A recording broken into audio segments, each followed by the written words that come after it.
Hello my beautiful watchers, and welcome back to your boy making his way through the Chronicles of Narnia by C.S. Lewis, and slowly but inevitably drawing closer to having to discuss Susan being denied entry to heaven for having a social life. Since I ran out of films to compare them to, I'm mostly just summarizing the novels that didn't make it to the big screen and talking about how frickin' weird some of them got. The Horse and His Boy is the 5th book in the series, though it's the 6th video I'm doing about it because I got the order mixed up because I'm a dum-dum. Compared to some of the other, more out-there sequels, this installment is actually pretty tame. It's got a simple, relatively straightforward storyline where most decisions make sense, and there are no sexy snake ladies or creepy uncles salivating over tall women. However, one interesting thing about it is, it's set a few years after The Lion, the Witch and the Wardrobe, before the Pevensey kids return through the portal and become young again. So, are ruling as kings and queens in Narnia. The majority of the story isn't set there though, as it takes place in a land called Colorman,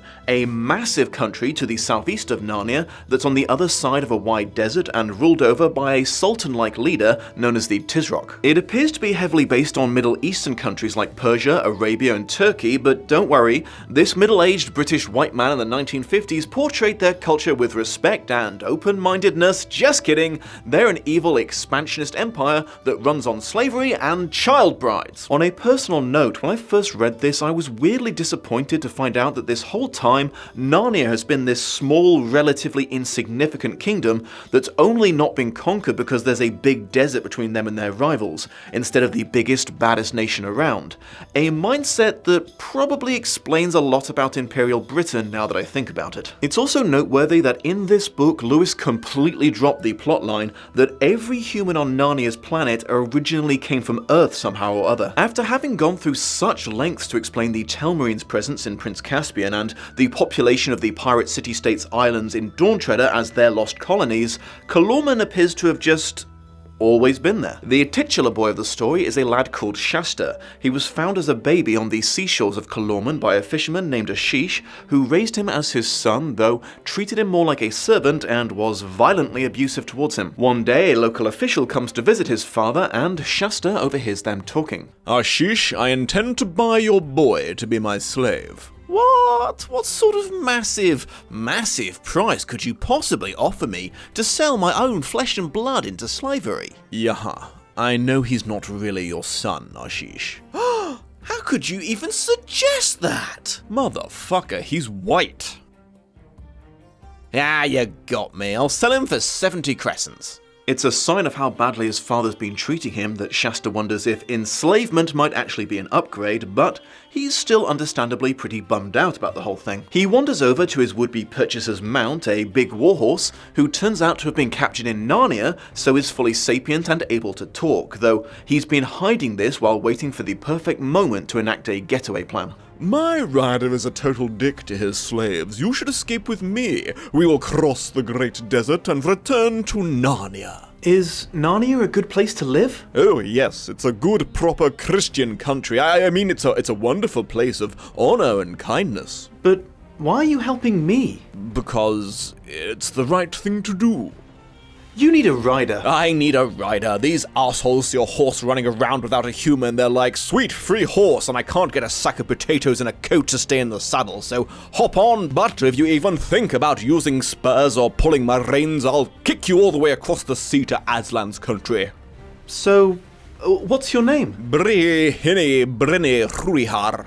I'm going to call you Bree. And I'm going to call you little two-leg bitch boy. Now shut the fuck up. Yeah, the title of the book is pretty fitting, as it's clear that Bree is the one wearing the pants in the relationship from the get-go. Setting forth, they almost immediately run into a huge lion who chases them, purely coincidentally running them right into the path of, well, basically the gender-flipped versions of themselves. Aravis, a girl about Shasta's age and the daughter of a local Colorman noble, had drugged her handmaiden and run away when she found out he'd promised her hand in marriage to the old, ugly Grand Vizier to the Tisroc. And as every Discworld fan knows, Grand Viziers are obligated to be evil traitors whether they want to or not, so she probably did the right thing. Like Shasta, she had also immediately fallen in with a captured Narnian horse called Hwyn, and even though Shasta and Aravis take an immediate dislike to each other, they're overruled by their equine companions regarding teaming up. I don't really think— Quiet, human.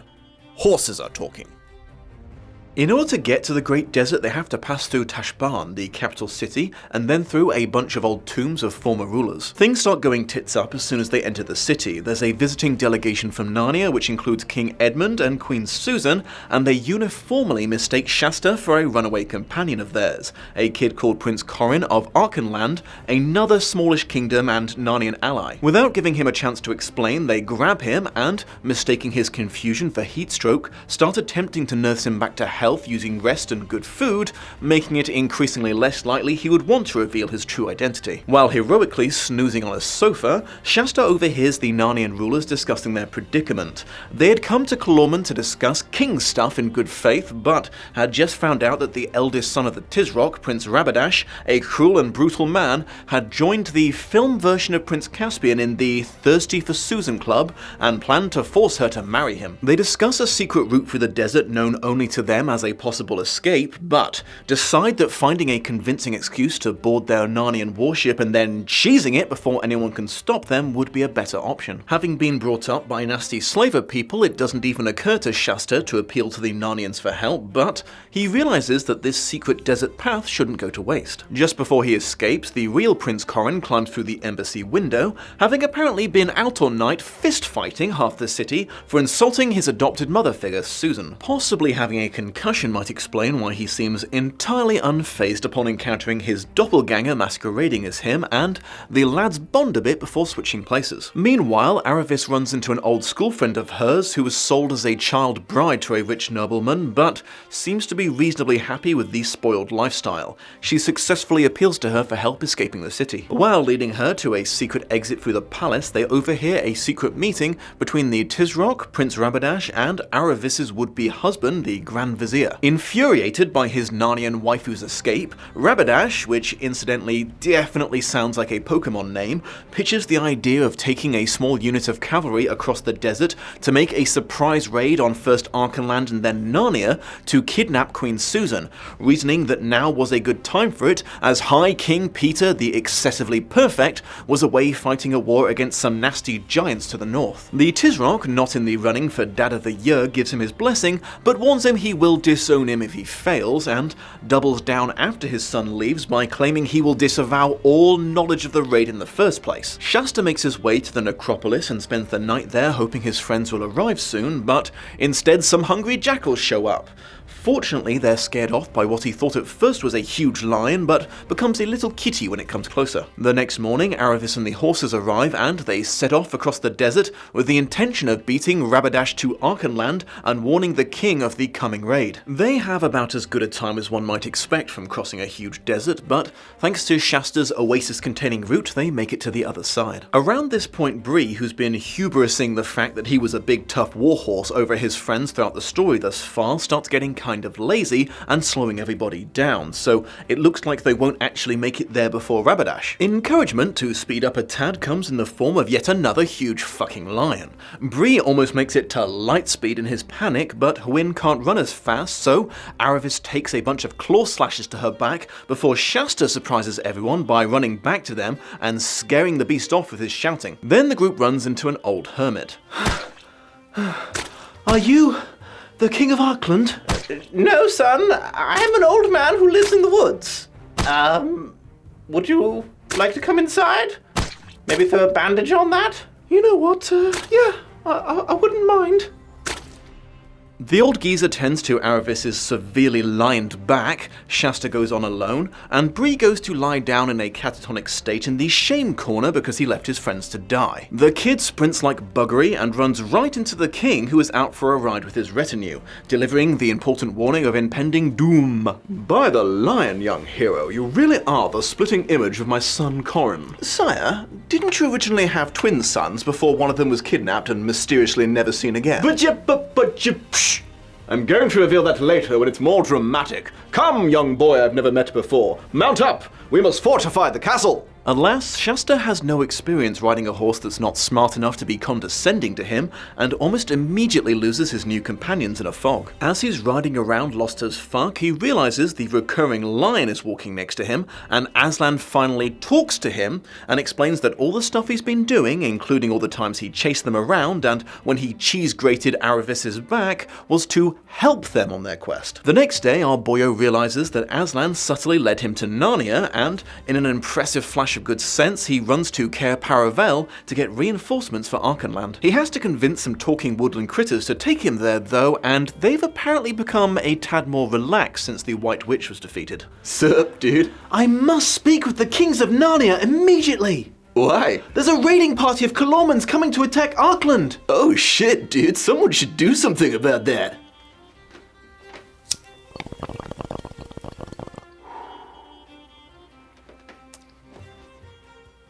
Sup, dude? Edmund agrees to lead an army to the rescue, and apparently without Father Christmas there with his "battles are ugly when women fight" philosophy, Lucy has become a kick-ass archer, so she comes too. Prince Corin convinces Shasta to don an injured dwarf's armor so they can sneak along with the vanguard and take part in the conflict. FYI, the dwarf is injured because Corin injured him. The lad is a wee bit chaotic. In a interesting creative choice, Lewis doesn't write about the battle directly, but he does write about the hermits scrying on the battle and keeping up a running commentary for the horses. Oh my goodness, the battle lines are about to clash! They've met! Heads are getting chopped off all over the place! Oh wow, the Narnians have brought giants and centaurs with them. That's pretty cool. Ah, and the Archenlanders are sortying from the castle to take the enemy in the rear! Wait, who's that little guy who just face-planted off his horse? By the line, it's Shasta! What the fuck is he doing there? Oh boy, he's flailing his sword pretty wildly. He doesn't have any idea what he's doing, does he? This is actually getting pretty hard to watch. I'm changing the channel. Last week on The Real Housewives of Telmarine. Against the odds, Shasta survives the battle, the allied forces are victorious, and Rabadash is captured. The team tries to be merciful to him, but he keeps being so much of an unrepentant douchebag.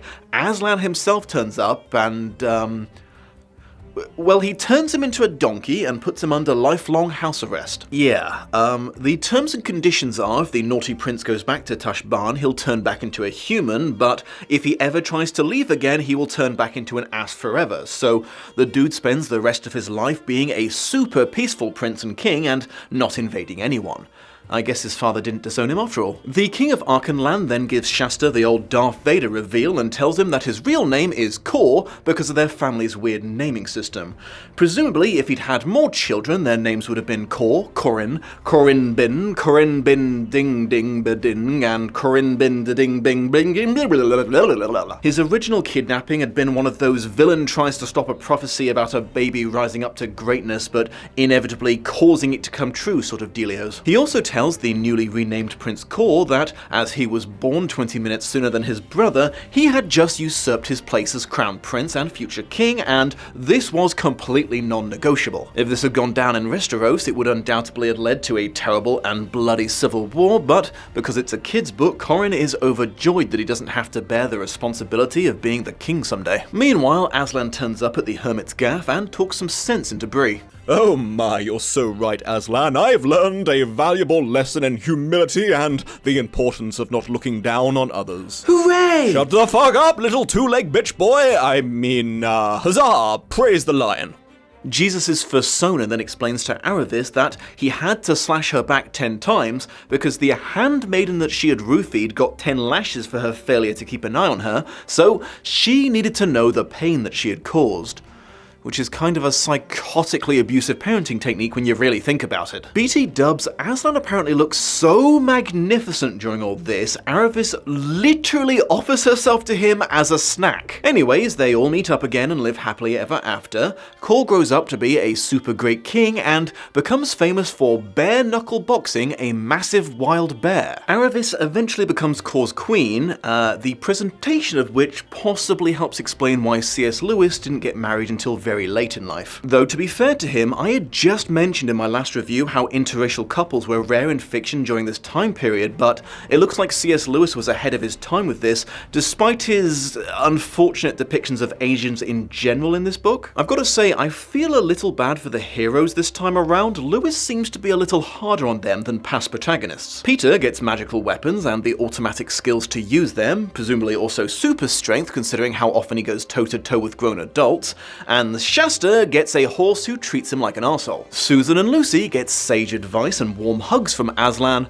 and Aravis gets chased around and her back shredded worse than Trump's tax paperwork. Why Messiah Kitty felt he needed to take this rough, hands-off approach to guiding them through most of the book is lost on me, as he's never hesitated to just introduce himself and tell them what's up before now. For an adult reader, which is obviously not this book's intended audience, so take this review for what it's worth, The Horse and His Boy is almost a victim of its own competence, as it lacks the hilarious insanity of the Silver Chair or the Magician's Nephew. It's also by far the most humble entry in the Chronicle, not being about the world's creation, destruction, or any major paradigm shift. I mean, it has a battle, but it's relatively tiny compared to most Narnian conflicts. It feels like more of a low-key personal story, which is not intrinsically a good or bad thing, it just makes it feel less grandiose than the other books in the series. It's also shockingly light on Christian messages compared to its fellows, if you don't count the more Western-seeming nations looking better in comparison to the Eastern-inspired ones. Thank you for joining me, my beautiful watchers. Assuming my channel isn't dragged down into the depths of the abyss by the YouTube algorithm, I'll eventually return to Narnia one last time to talk about, you know, the unbelievable nonsense of the last battle. If you would like to aid in this, don't forget to like, share, comment, and subscribe if you're new. Take care of yourselves out there, and I'll see you next time.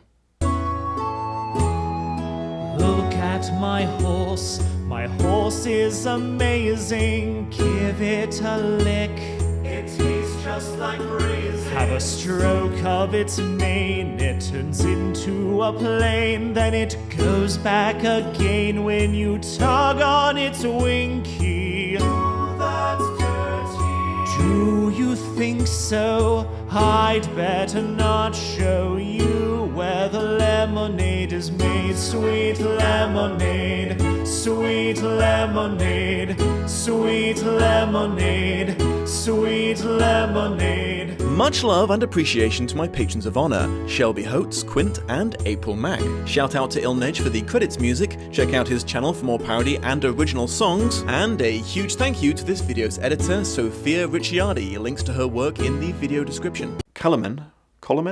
I've already forgotten. When she find out, and they uniformly mistake Don't know where I went with that one. Companion, a kid called Quint. Ow!